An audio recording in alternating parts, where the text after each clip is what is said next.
আমাদের অনেকের মনেই প্রশ্ন আছে যে ডিভোর্স চলাকালীন যদি কোনো মেয়ে গর্ভবতী হয়ে থাকে তাহলে কি সে অ্যাবর্শন করতে পারে। এটা একটা যথেষ্ট কারণ নয় যে কোনো মেয়ে অ্যাবর্শন করবে ডিভোর্স চলাকালীন। এবার ডিভোর্সটা যথেষ্ট কারণ নয়। কারণ যদি সে অ্যাবর্শন করতে চায় তাহলে তার 24th উইক যদি না হয়ে থাকে তবেই হবে, এবং তবে হবে সেটা নয়, তার মধ্যেও কিছু কিছু কন্ডিশন আছে। সেই কন্ডিশনগুলো যদি ফুলফিল হয় তাহলে অ্যাবর্শন করা যায়।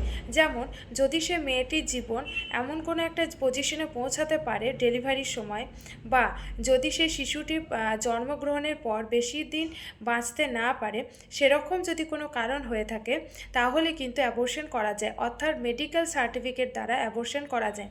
এমনিতে ভ্রূণ হত্যা যেটাকে প্রহিবিট করা হয় এবং যেটাকে একটা আইনত অপরাধ হিসাবে ধরা হয়, আর সেই কারণে ডিভোর্সের মতো একটা কোনো কারণ দেখিয়ে ভ্রূণ হত্যা করা সম্ভব না।